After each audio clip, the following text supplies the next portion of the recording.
በስመ አብ ወወልድ ወመንፈስ ቅዱስ አሐዱ አምላክ። ተአምረ ኢየሱስ 82ኛ ተአምር። በይሁዳ ላይ የድንጋዩ አምድ እንደመሰከረ ይቅርታው ቸርነቱ ለዘላለሙ በእውነት ለሁላችን ይደረግልንና ጌታችን አምላካችን መድኃኒታችን ኢየሱስ ክርስቶስ ያደረገው ተአምሪ ነው። በዚያን ጊዜ ጌታ ኢየሱስ ክርስቶስ ለደቀ መዛሙርቱ ስለ ዓለሙ መድኃኒት ነፍሴን አሳልፌ የምሰጥበት ጊዜው ደርሷልና ኑ ከዚህ እንሂድ አላቸው። ከዚያም ወደ ደብረ ዘይት ተራራ ሄደው ጌታ በአንድ ድንጋይ ላይ ተቀመጠ። በዚያም ጊዜ ደቀ መዛሙርቱን ሰውነቴ ስለ እናንተ ታዝናለች፣ ከእናንተ አንዱ ለሞት አሳልፎ ይሰጠኛልና በሱም ምክንያት ንጹሕ ደሜ ይፈሳል። ለዚህ ሰውስ ባልተወለደ በተሻለው ነበረ አላቸው። 12ቱ ሐዋርያትም ይህንን ነገር በሰሙ ጊዜ ፊታቸውን ሸፍነው መሪር እንባን አለቀሱ። ከእኛ መካከል አሳልፎ የሚሰጥ ማን እንደሆነ ትነግረን ዘንድ እንጠይቃለን አሉ። አቤቱ ከእኛ ከተከተልን 12ቱ አገልጋዮች ማን ይሆን? እሱ ይህ የምትናገረን ነገር እጅግ ከባድ ነገር ነው፣ ለሰሚም አስገራሚ ነው። ማን ነው እሱ ከእኛ ወገን የሚክድ? ስለዚህ ሐዘናችን አስጨንቆናልና በግልጽ ንገረን አሉት። መድኃኒታችንም አስቀድሜ ነግሬያችኋለሁ፣ እኔ እንኳን ዝም ብል የድንጋይ ይናገራል ቢላቸው፣ እነሱም ጌታ ሆይ መልካም ተናገርህ አሉት። እንግዲህ የሚሆነውን ታያላችሁ።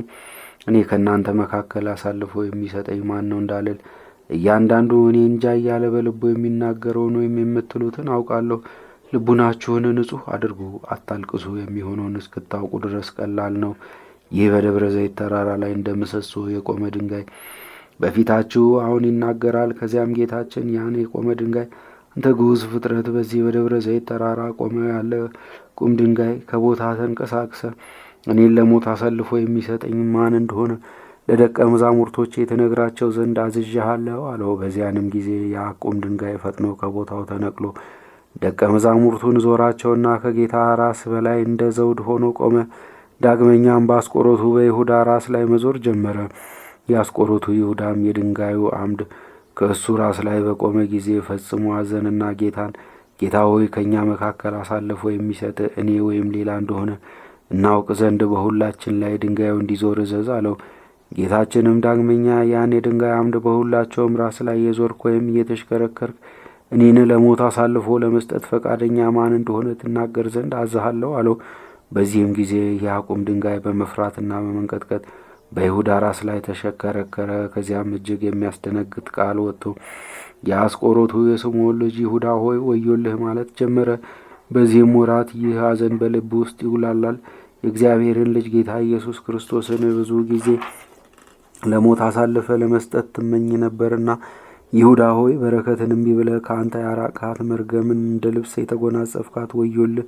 እንደ ውሃ ወደ አንጀትህ ገባች፣ እንደ ቅባትም ወደ አጥንቶች ዘለቀች፣ እንደ ዝናርም በወገብህ ታጠቅሃት። ይህ በዚህ ያለ ንጹሕ ደም በአንተ ምክንያት ይፈሳል። ስለዚህም የወፍጮ ድንጋይ በአንገትህ ላይ አስረው ወደ ጥልቅ ባህር በጣሉ በተሻለ ነበር የሚለው የወንጌል ቃል በአንተ ላይ ደረሰ። በአንተ ምክንያት ይህን ንጹሕ ደም ከምታፈስስ በዚያ በአመፃ ዕለት ወንድ ሆነ ከምትወለድ የእናትህ ማኅፀን መቃብር ሆኖ በተቀበርህ በተሻለ ነበረ። ይሁዳ ሆይ ንጹሕ የሆነ የእግዚአብሔርን ልጅ ደም ከምታፈስስ ጥልቅ የሆነ ረግረግ ውጦ ባስቀረህ በተሻለ ነበረ በማለት ይህንና የመሰለውንም ሁሉ ተናገረው። የአስቆሮቱ ይሁዳም ይህን ከድንጋዩ አምድ የሚወጣውን የዘለፋ ቃል በሰማ ጊዜ የአባቱ የሰይጣን ቅናት በሱ ላይ ያደረበትና ጌታ ኢየሱስ ክርስቶስን አንተ የእንጨት ጠራቢ ልጅ ዛሬ ደግሞ በምታትህና በሥራዬ ድንጋይ ታናግራለህ ሆነ አለው። ይልቁንም በዚህ ወራት እንዲህ እያደረግህ የምትሠራውን የአመፃ ሥራ ሁሉ ምድር ትመዘግብልሃለች። አሁንም ሁሉን የያዘና የፈጠረ እግዚአብሔር ይወቅ። በጠዋት ወደ ኢየሩሳሌም ሄጄ ይህን የምትሠራውን መተት ለካህናት አለቆችና ለአይሁድ ታላላቅ ሰዎች ባልነግርልህ እኔ ይሁዳ አይደለሁም ብሎ እየተቆናጠረ ወጥቶ ሄደ። ይቅርታው ቸርነቱ ለዘላለሙ በእውነት ለሁላችን ይደረግልን፣ አሜን።